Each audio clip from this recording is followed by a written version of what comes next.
And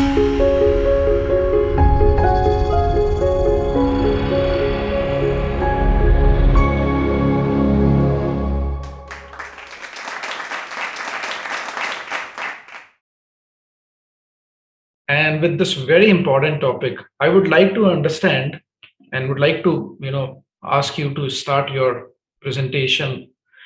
That why you have written this book, why this topic, and why this, right now in 2021 or 2022, let's say, okay, what's the importance of your work? I'll first answer this question before I go to the book. There is no Gangotri for, just like Ganga Ma cannot be traced to a particular point where Ganga begins to flow. The Gangotri is basically an untraceable set of geological points. Likewise, in a book is written, you don't know exactly when did you begin the book and why did you begin the book. But of course, that the economic modeling worldwide is Anglo-Saxon in its nature, and there must have been an indigenous economic model that has sustained India to being one of the economic superpowers of the contemporary world. When we occupied somewhere around 25 to 30% of the world's GDP, it used to vary between 20 to 30%. And as late as 1770, we had something like 16% of the world GDP. That's 250 years ago. We had something like 16% of world GDP, when today we are at 4 or 5% and we are still struggling to go beyond this point. Shows the opulence and the type of wealth that we had contemporary period of time. So there must have been some modeling which sustained India as an economic superpower. This is one thing that rankles you all along. सोने की चिड़िया हम पढ़ लेते हैं, लेकिन क्यों सोने की चिड़िया हुई थी ये हम कभी सोचते नहीं हैं. We just probably in one line we dismiss this as if it was an accident, whereas economic superpower doesn't become as because of your accidents. It is a calculated, cool, calculated affair that you become and arise to be a superpower. But why this book? If I have to place one event, I have written it in my preface. That I purchased a book. I was rushing to come to Delhi from Chennai. It was evening, and probably I was rushing to catch a flight. The Higginbotham store in Chennai had a book titled 12 Great Economists by Linda Yueh. So I thought, let me buy this book and read it because it's a good read. At least let me cover this book in 2.5 hours of flight to Delhi. As I purchased the book, the first page was dedicated to my family members. I said, finally, there is a book which is talking about family in economics. So this must be very interesting. So I immediately paid and purchased the book, sat down for instant reading. But even before the flight took off, I could understand that there was hardly any word connected to family in the entire book. There were 12 great economists, Adam Smith, Karl Marx, so on and so forth. They were great economists, no doubt. But none of them have touched on economics and link it with family. There was a complete vacuum out there. So I said, probably this requires some greater exposition. And probably I thought, let me try my hand at writing this. After all, I have not written for some time. I stopped writing for various reasons. I thought, let me once again become a writer and don the hat. But I had collected a lot of materials. I had done also a lot of research during 1920. I was waiting for a time. But luckily what happened was, I shouldn't say luckily, but luckily for me at least, that the lockdown happened. And I got enormous time. So probably by 28th or 29th of March 2020, I started penning this work. And then I realized that I can straight away go ahead and finish this book. Almost by September, I had finished it. But then 1 or 2 chapters had to be revised, and edition and all this took to May of this year. And we released it by May or June. So now coming to the book, shall I go with the book and understand and explain what it is and how it goes about? Yes, please do that, sir. See, one of the fundamental missing link, which I call in modern economics, is probably so fundamental that it is the elephant in the room. In no economics book you find culture, civilization, or any of your faith-related thing, nebulous thing, that is attributed to any economic modeling. Now, the reason for it, I found out, was that somewhere probably in the last 40-50 years, economics was supposed to be the superset of the world of finance till then. Then the world of finance subsumed the world of economics, and world of economics became a subset of world of finance. Now, if I ask anyone, in 2008, America mein kya hua?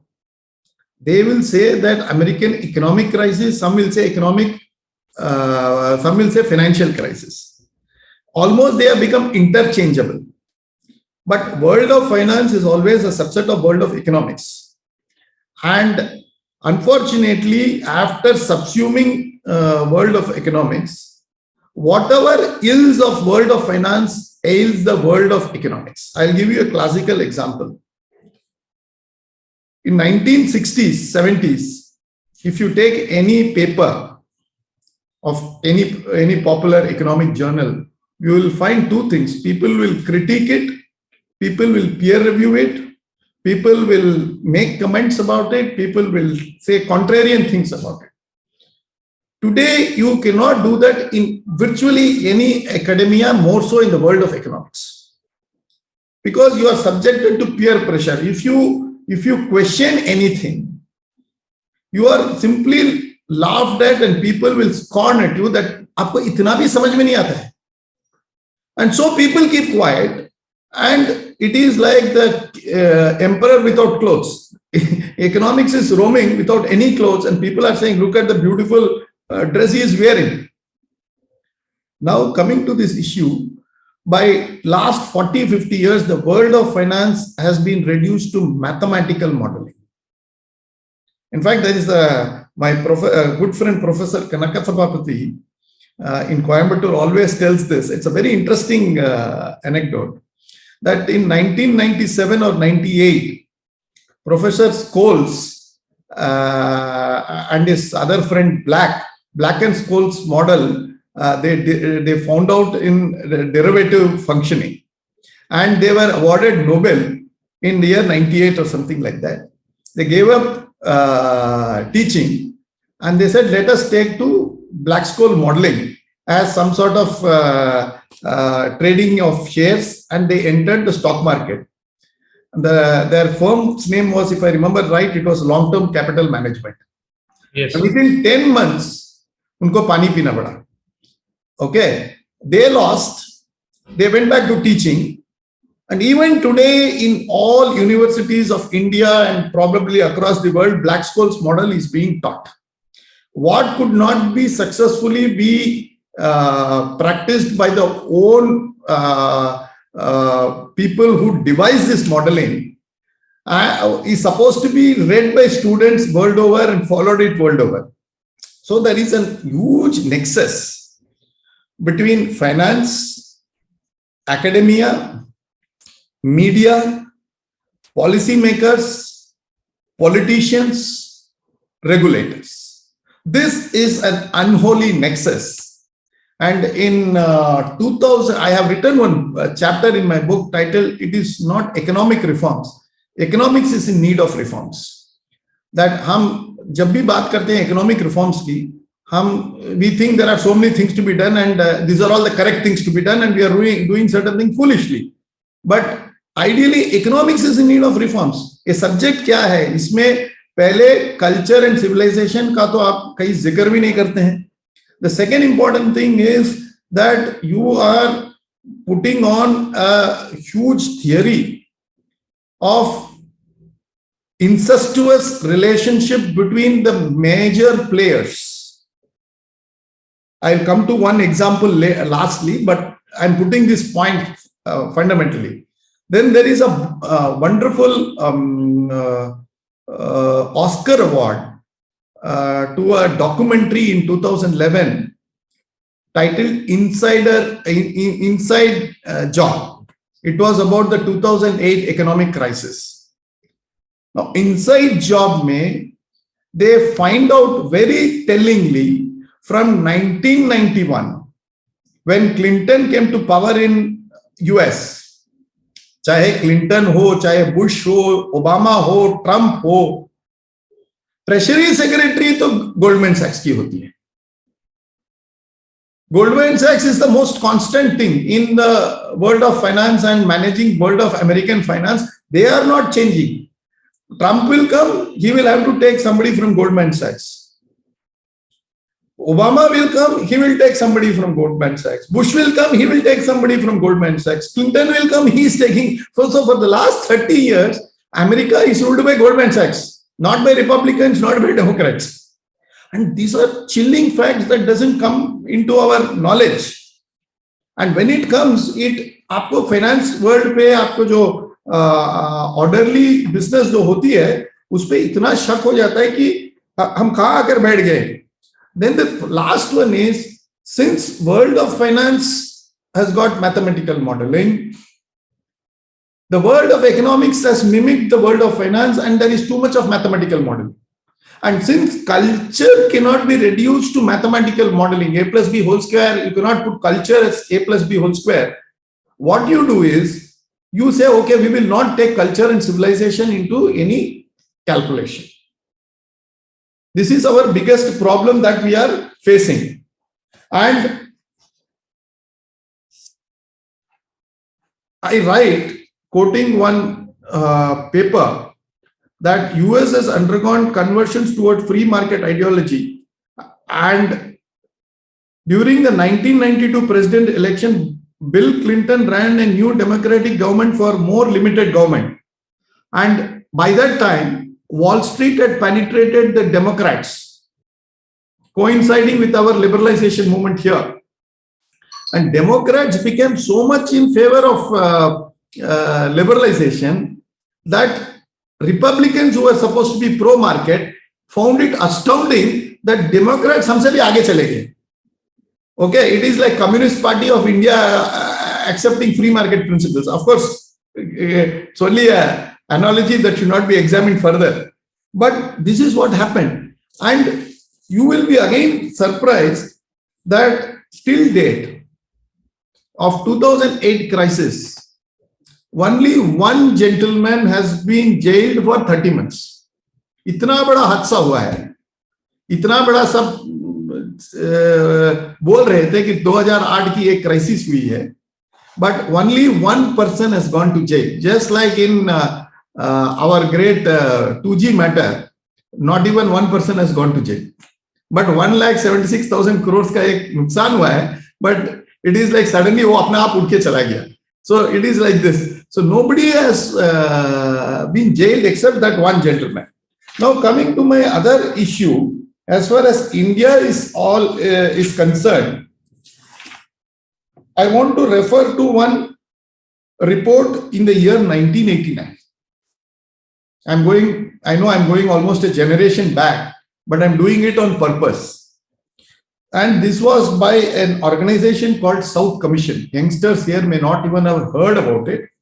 There was one South Commission, and it was a private think tank in question, was formed in 87, and it was a shorthand for developing countries or third world countries.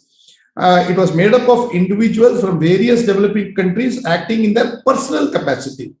It has its origins in recognizing that developing countries may have problems and experiences common, and so they wanted to say, what is my poor country's problem, maybe another country's problem also. So let us share our experience, let us share our note.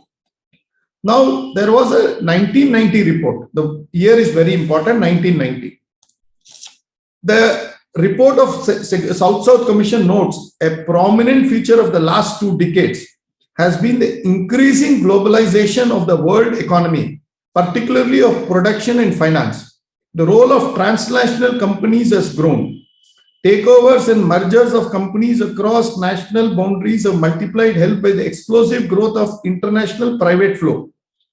Now, then they say that the report was worried about debilitating impact of unregulated flow of finance that could eventually lead to flow of capital from the capital starved south to the developed countries. Then the report goes on to say so many things about warning us about what could happen and in the following years if the world is liberalized, if the world is globalized. सावधान कर रही है. और इस report का कौन author है? Who is the author of this report? I told you it is a very important landmark in our understanding of economics. The year is 1990, and hold your breath. The author of this report is great Manmohan Singh. And in 1991, he prescribes precisely the same thing that he wants in 1990. He says globalization, transnational flows, capital will go out of countries, all these things which he wanted in the year 1990, he allows it as a finance minister and is hailed as a great liberalizer even today by the media. Now, what is stunning is that these things don't get traction in the popular media. Nobody wants to look into this in critical way. Nobody wants to analyze how this has happened, why this is happening, and why should there be a greater analysis of people who are appointed, why there is a incestuous relationship between world of finance and regulators, why one amongst them becomes the regulators, so that shenanigans can be given a short shrift. So many things are happening around the world, and all these things is what I have dealt with in my book. And I think I will stop here because I have dealt with some very interesting chapters of my book and interesting things in my book. But I will touch on only one thing before I hand it over to you, sir. The important thing in what we have seen in our indigenous model is that we call it in Tamil Purladharam. Purul means material, Adharam means Adhar. When you base something on material, the study of something which is material. Okay. Sanskrit में इसको अर्थशास्त्र बोलते हैं. Artha means something material again. Always we have given weightage to something which is material, not fanciful. Now we have taken this Arthashastra as part of our culture, our way of life. It is an integral part. You cannot study economics unless you understand our way of life, or the way we live, way we talk. Everything is integrated as a package. But when it comes to Western economics, it is dealt as if dried as a dust discipline. It is not seen as some sort of an integrated package. Now, what does this mean? How does it impact? And I have dealt with this book two very controversial subjects. I have held that the whole idea of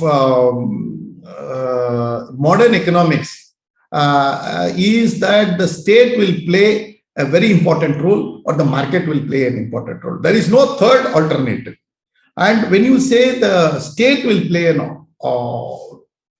important role, I have looked into why this omnipotent, omnipresent, omniscient state.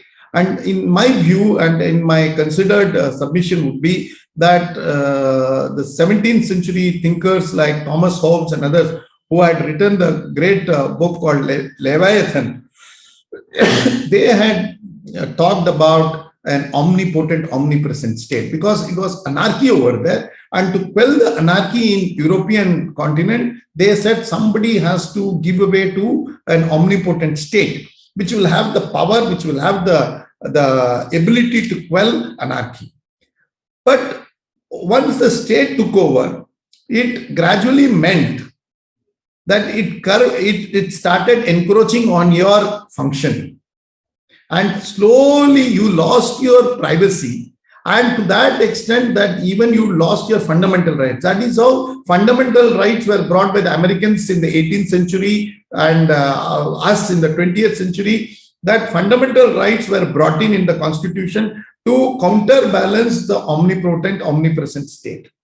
But once state took large roles of private jobs, they realized that they could no longer do it effectively.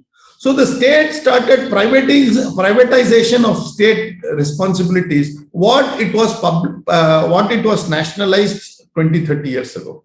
So what we nationalized in 50s, like say Air India, we are now privatizing. We are not reforming, we are only correcting a wrong. What should be done by the private, by the individual, must be left to the private, left to the individual. We started taking it because of the Keynesian modeling in the 40s and the 50s. We took it on ourselves to do it, and then now we are struggling. And then we are saying we are privatizing.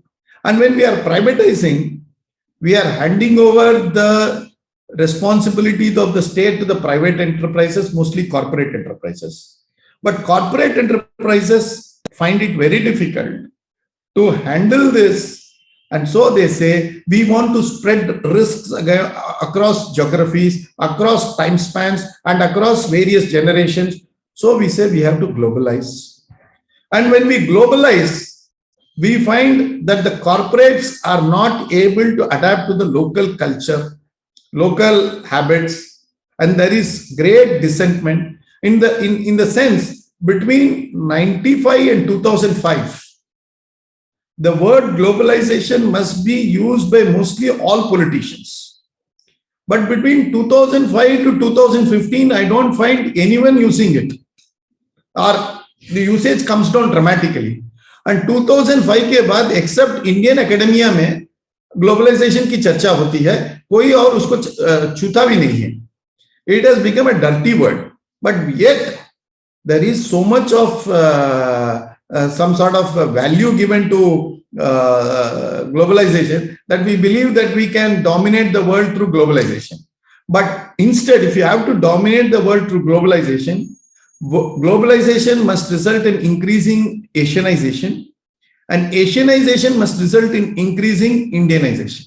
Unless you Indianize the globalized product or the globalized value chain, we will not be able to be successful, or the world will find it difficult. Statistics bear out in the last 10 years, the debt of the world has increased by $80 trillion, probably for increase of GDP of $10 trillion. So today, if the GDP of the world has to increase by $1, probably $8 of debt has to be contracted world over. And unfortunately, this is not a sustainable model, because we are at once lenders, we are at once borrowers.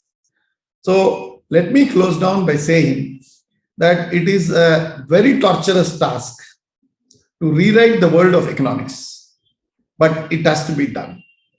Indian academia has to perform its role, that today those who are getting Nobels are men of disrepute, or their models have been at least gone bust even before you blink the eye. Before the next man could get a Nobel, this model has proved to be an unsuccessful model.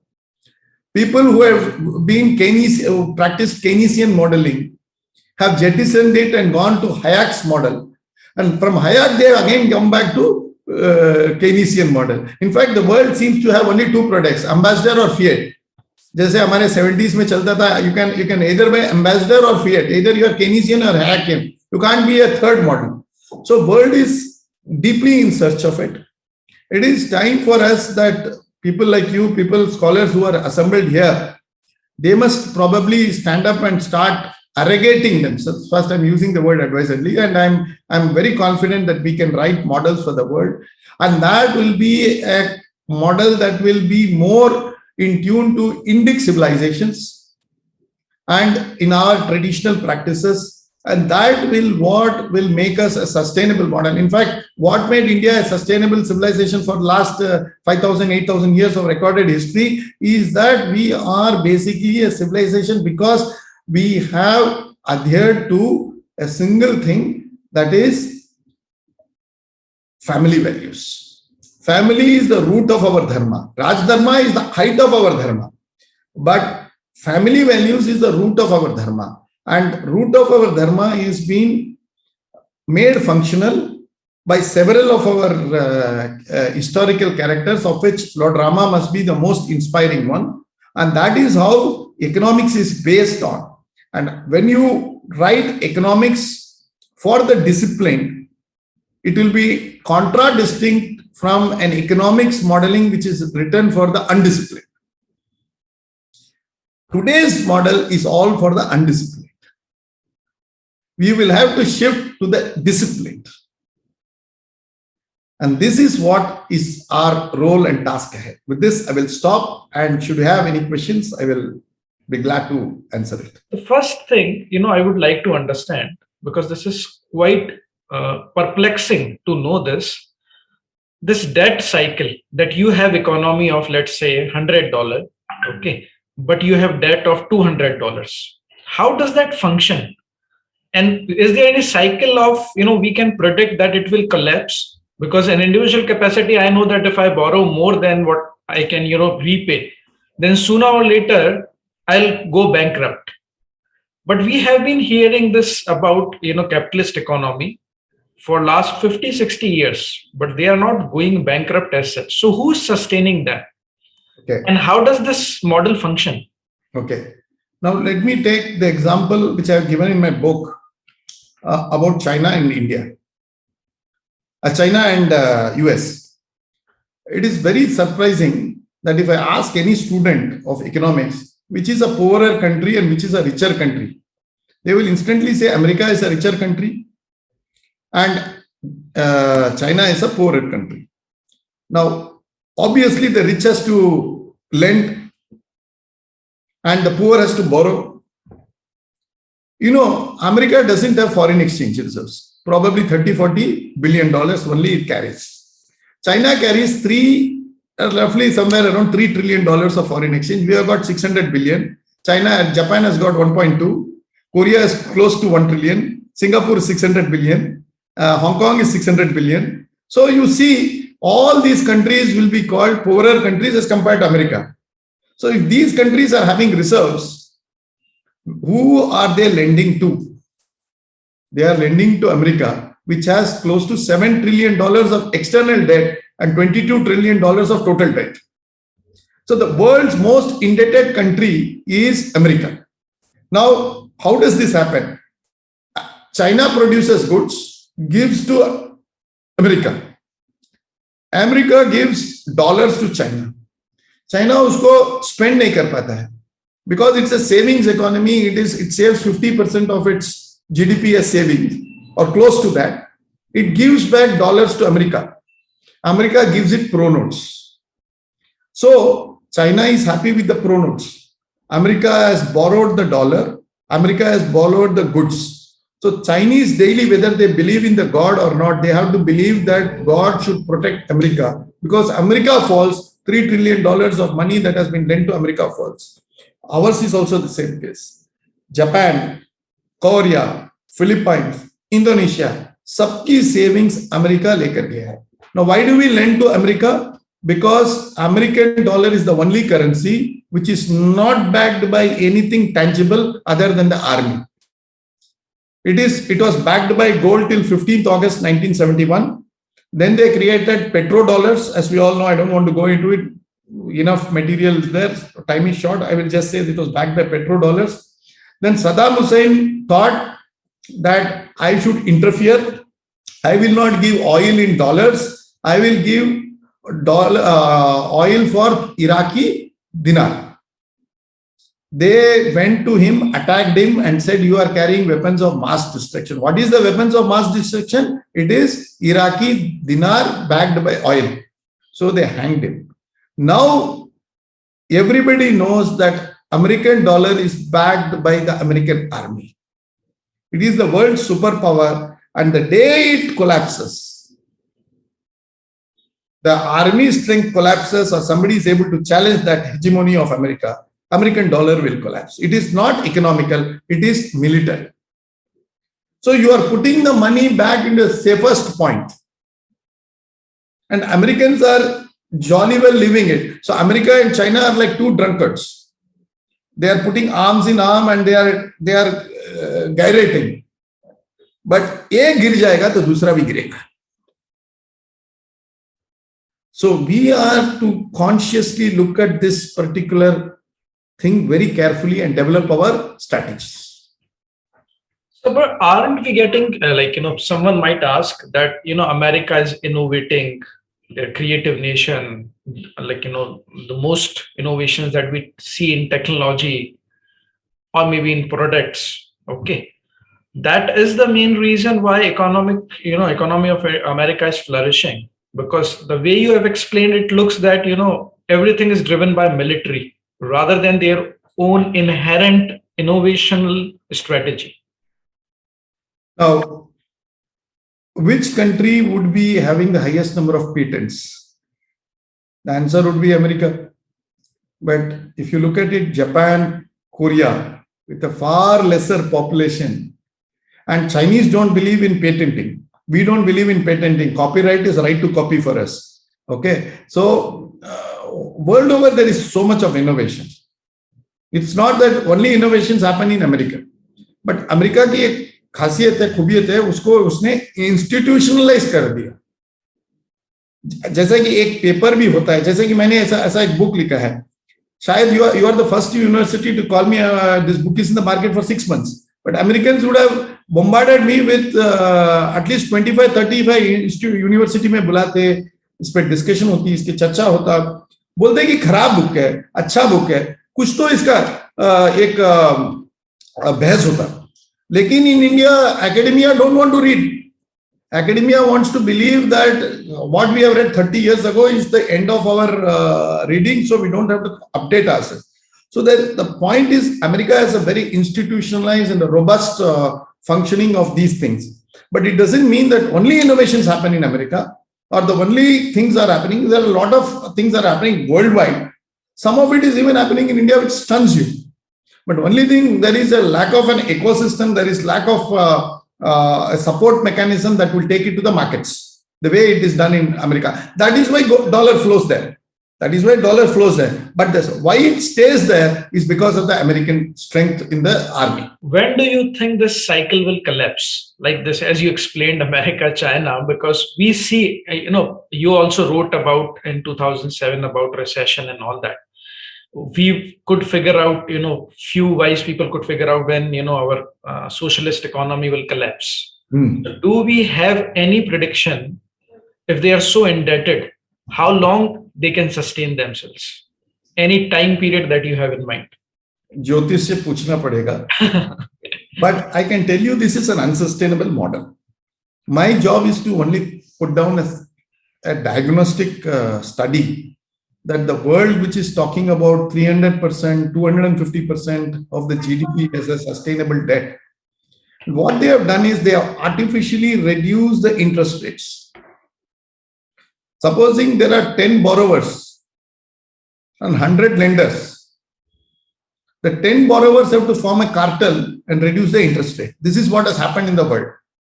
Interest rates are not low because there is too much of funds available and there is excess of surplus. This is what Alan Greenspan alluded to when he said that there is a savings glut in the world. He said excessive savings is there, so interest rates are falling. But interest rates are not falling because there is a savings, excess of savings. It is because of also cartelization. You cannot pinpoint it to only one reason in the world of economics. My view is that advanced countries have decided that even if we borrow more, we have to pay only 1%, 1.5%, which we can sustain.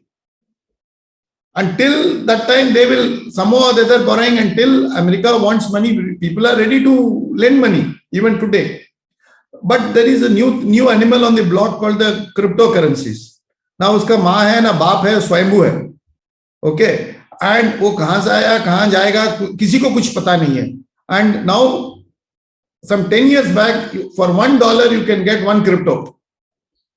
Now, if you have to pay $48,000, it was $60,000 last month. Last week it is 48,000.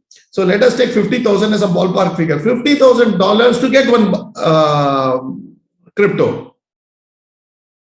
That means last 10 years, qua the crypto, 1:1 say it has fallen to 1:50,000. So you can see how much the dollar is collapsing. If this is not collapse of the dollar, what else is? इससे आप क्या चाहते हैं? 10 साल में 50,000 गुना उसका दाम कम हुआ है. What could be the proper definition of Indian economy as per Indic perspective? Do you feel dharma and artha can go together as we have an system in ancient time? Okay, answer for this, I have dealt with this, and probably in my next book also I am dealing with this. See, we don't believe only in artha or dharma. This should also lead to kama and to moksha. This is the purusharth that we talk about. Artha, dharma, kama, moksha. So our artha, not only artha, even war is dharma based. So artha will be dharma based. Anything you do has to be dharma based. And that is how our ancient systems were there. When I say ancient system, I don't have to go back to Rama and Krishna. Let us talk about, say, 300, 400 years back. Our understanding of economics was very simple. That, yeah, we should have artha, and prosperity was always given a pride of place, but consumption was given a pride of place, savings was given a pride of place, production was given a pride of place. So I always tell my students that economics is a very simple subject, complicated by economists. Simple thing is there is production, consumption, savings, investments. Between you have to produce for consumption and you have to consume, no problem. You have to definitely consume what you have produced. And you should not consume all that you have produced. You should leave something for saving. Saving must lead to investment and investment to production. If all the force gets stabilized like a piston in a 4-piston motorcycle, you automatically have everything going well, and there won't be, it will be the most efficient of economies. But if you touch one of them, or one of them because of some natural factors goes down, your economic policies, you will closely see, are invariably structured to retrieve that piston.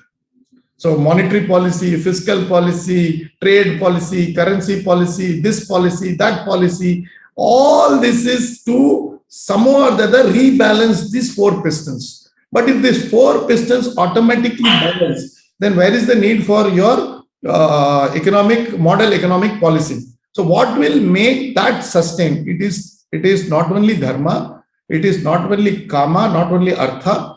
The mechanism, the regulator that will put in place, this will be family. The important thing is family. Family, culture, this is what will drive economics. But we have made atomize the individual, nationalized our responsibilities, privatized government responsibilities. And you are talking about a complete mayhem on that. So you have written this, the titles of your chapter are very interesting. Okay. And you have written, Mummy, what is a daddy? Okay. A second chapter of your book. Can you please explain this? Because this doesn't look like, economic question. In fact, it's the most profound economic question, because chapter 1 deals with what is culture and civilization. And I have dealt with a fundamental institution of family, which is monogamous family. Biologically or by nature, Mother Nature ensures that there is one baby boy for every baby girl. So when they reach the age of 25, there will be one man available for every female in the marriage market. But if you are going to say, for some reason, that one man marries 4 women and believe in the institution of polygamous marriage, then there will be 3 men left without any lady to marry. And without the benign touch of a lady, a man, especially in the age of 25 to 18 to 30, is prone to terrorist activities, criminal activities. This is how I have structured chapter 1. But while this idea of polygamy and monogamy is basically religious. I have demonstrated in chapter 2 how various government policies can dynamite families.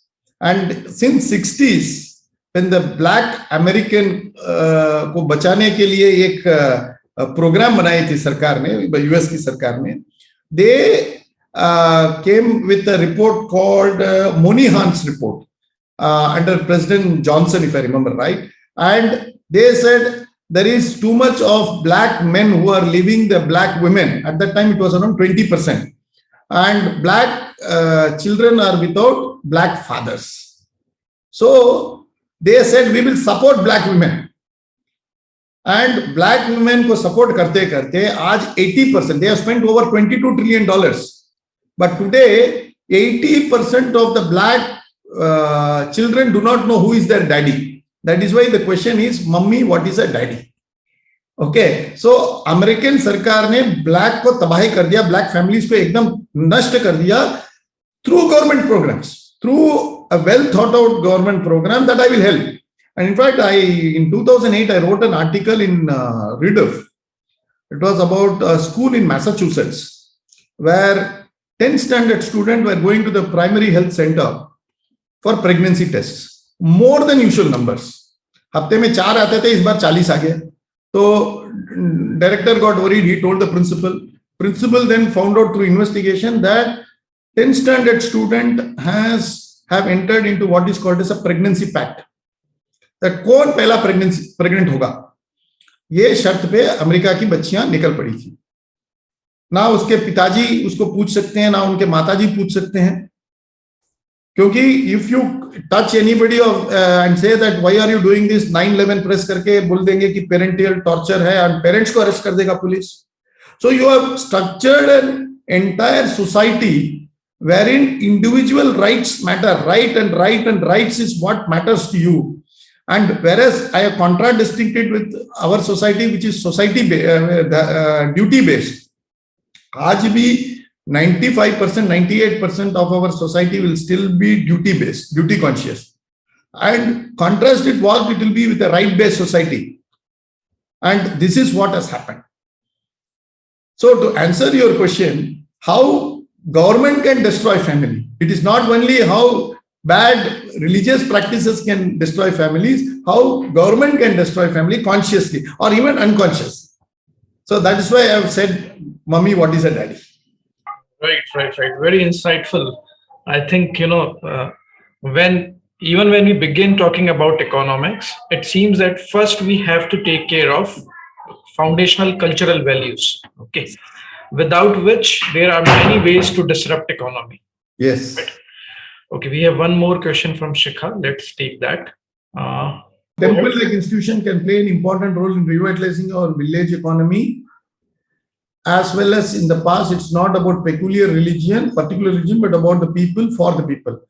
See, when I say again village economy, and then what happens to city economy? Who will take care of the city economy? So temples and city economies, why shouldn't they go together? All these are important questions. Of course, temples are very important, but again, going back, this goes back to how do we arrange our political system? Is it, you can't have an American political model based on French Revolution, written in English language, inspired through the American and the Chinese revolutions, and then you say we have an Indic model. In fact, when we wrote the constitution, our founding father said, Ireland ko dekho, France ko dekho, Germany ko dekho, Italy ko dekho, Britain ko dekho, America ko dekho. But nobody said, Bharat ko dekho. And this is what is this question. It's a very profound question, very put in very simple terms, but I understand the weight of this question, that at every twist and turn, we were, when independence happened and we wrote the constitution, we preferred order to chaos. So we continued on the same models, everything, institutions, the British gave it to us.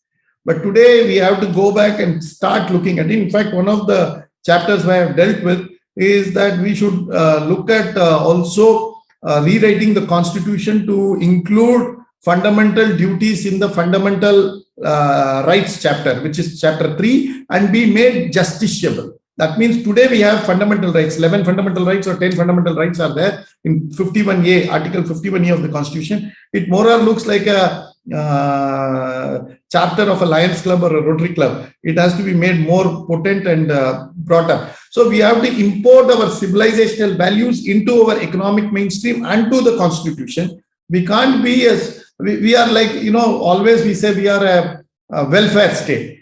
And when did this welfare come in? And what does that mean? This welfare state itself means that I don't have to do anything. The rights, I have only a right to ask of a welfare state, and welfare state will give me what it has to give.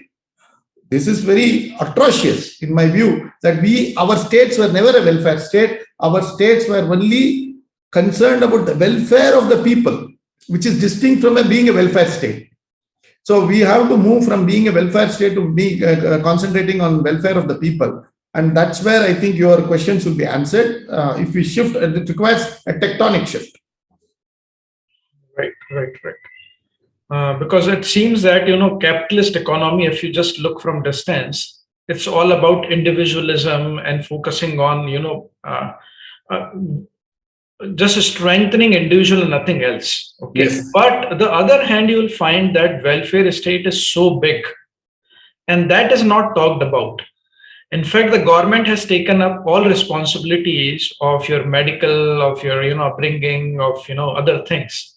So capitalist model is not only about individual, even, minutely you are saying that you are strengthening individual, but on the other hand, you are increasing the size of government by interfering, lives of people and supporting, their artificial desires or artificial, the prop up that you have created. Okay? Yes. Right. So on one hand, it seems like, individually you're talking about, but on the other hand, you say that, because, we associate increased government interference only in communist government. Okay. We do not think that, capitalist government might be taking care of many responsibilities of people. Okay. तो वो माई बाप सरकार नहीं होंगी, but आपको जब देखते हैं तो समझ में आता है कि माई बाप सरकार वेलफेयर स्टेट ज्यादा बड़ी है as compare to communist government. Yeah. In fact, if you look at it, the tax to GDP ratio of India is around 16-17%. Right. America is 42, Britain is 45. Probably Exactly. Japan is 40. Scandinavian countries goes above 50%. They pay very high amount of taxes, and everything is funded by the state. Whether we want that model or that model will never suit us, because that model will be suitable only if you have a threshold number of people ready to pay both income tax and indirect tax. We can't sustain ourselves with that. And two, our cost of bureaucracy is one of the highest in the world. That means you are taking money from the hands of the people and giving it to the hands of the people who deserve it through the most inefficient channel called bureaucracy. I think, let me put it this way, there is a Aesop's fable, ant and the grasshopper. The ant works right through summer. Grasshopper is going on dancing. Then winter aa jati hai. So grasshopper is shivering and it has no food. And ant has got every food stocked in its burrow, and it eats and lives happily. Whereas the grasshopper dies. So all of us have read this story in our younger days. But today, if the grasshopper is shivering and the ant is having enough to eat, then immediately koi channel wala aa jayega, bolega, ant is eating, grasshopper is shivering, nation wants to know why, and उस पे बहस हो जाता है रात 9 बजे में. And parliament भी इसके डर के मारे prevention of hunger to grasshopper act कर देते. और इसको फंड करने के लिए they would straight away begin with taking 2%, 3%, 5% surcharge on the ants. And the ants, by paying more taxes, they will shift to a place where they can lead their life and they enjoy their own hard work. Now, this is modern economics. You tax the disciplined, you fund the indisciplined through the most inefficient government, the most inefficient process called government or bureaucracy. And let me tell you, all yojanas are bhojanas. Sir, what role has the Bhagavad Gita been playing in placing duty above everything for our civilization, building block and economy? In fact, chapter 4 deals with Bhagavad Gita very extensively about only this sloka about karmani vadikarasya ma phalechu kadachana. But the long and short of it is we are a duty-based society, but our constitution is right-based. So whenever we are Bharatiyas, we are duty-based, but whenever we become Indians, we are right-based. So we are having a personality disorder. Our personality disorder is huge, humongous. We don't know what we are doing, and for 75 years, we are having a confused existence. That is why, apart from rewriting economics for the world, we have to begin by writing the constitution for ourselves, which is civilizational based. You all come from probably a different state than I do. I speak a different language at home than you guys do. But two words that will unite us and we will understand what it is Dharma and Karma. And Dharma and Karma is almost same in all Indian languages. Without any, right, whether it's Punjabi, whether it's Assamese, whether it's Bengali, or whether it is Tamil, it is always one and the same. So Bhagavad Gita puts us in a huge pedestal, and it has pervaded the subconscious mind of every Indian. And that is why anybody who is a Bharatiya is always tending towards duty. And to answer your question, I have dealt with this, and I have said that a duty-based constitution or a duty-based society requires a different type of economic modeling than a rights-based society or a rights-based constitution. Right. So I think we have dealt with question from audience. So last question, and I think maybe it could be pointers for those who would like to explore more in this area. You have one chapter titled as Missing Middle. Okay. And I think that captures a lot of points that you would like to highlight through paradoxes that we are facing. Yeah. Can you elaborate on, what is this missing middle? Okay. I have, see, this book has been written in a fashion. Chapter 1 and 2 are more or less about the importance of family. 1, 2, 3 rather. 4, 5 are together as one chapter, one block. Then 6, 7, 8 are one block, 9 and 10 are one block. So in terms of chapter 4, I have dealt with this issue of the missing middle. In fact, this chapter 4 and 5 have to be read together. Chapter 4 is Culture, Emerging Frontiers of Economics. And chapter 5 is the case for the missing middle, where I bring in the concept of how family helps you in maintaining culture, how it restrains an individual. At the same time, it also gives enormous leverage to an individual to act, to do certain things. उसको प्रोत्साहित भी करता है, लगाम भी वही लगाता है. So family encourages you. Family is one that pulls you, say that don't do it. Family encourages you, but encourages you up to a point. So I have dealt with the case of a missing middle, how it is the greatest regulator in the entire history of our functioning. And that I have dealt with very elaborately and put it across to see that people appreciate the importance of family. What we take it for granted, what we believe is something that is, we don't actually write a treatise on family and say what it brings to the table. क्या क्या हमको मिलता है family से, हम कभी उसको एक लिस्ट भी नहीं बनाते हैं. लेकिन मैंने सोचा कि there must be some importance of family because it is the oldest and the first institution that was created by mankind. If you ask me, when did we become from animals into human beings or man? It was when we decided there is an institution called family. And when we take the institution of family, I mean a monogamous family. If a man takes multiple ladies or females, that is usually an animal instinct, that is an alpha male, which is mostly in all animals. But Western societies have have found out a solution for alpha male by creating an alpha female. So this feminist movement is not taking you far. It is alpha male for an alpha female does not help you. But the family values which tames or brings down the alpha male's proactive way of life. That is why हम बोलते हैं ना, कोई लड़का यहाँ वहाँ भागता है शादी के टाइम में, मैंने 16, 17, 18, 20 years. The moment he crosses 21, इसे इसका तो शादी करना पड़ेगा. Meaning that guy has now become some sort of a powerhouse.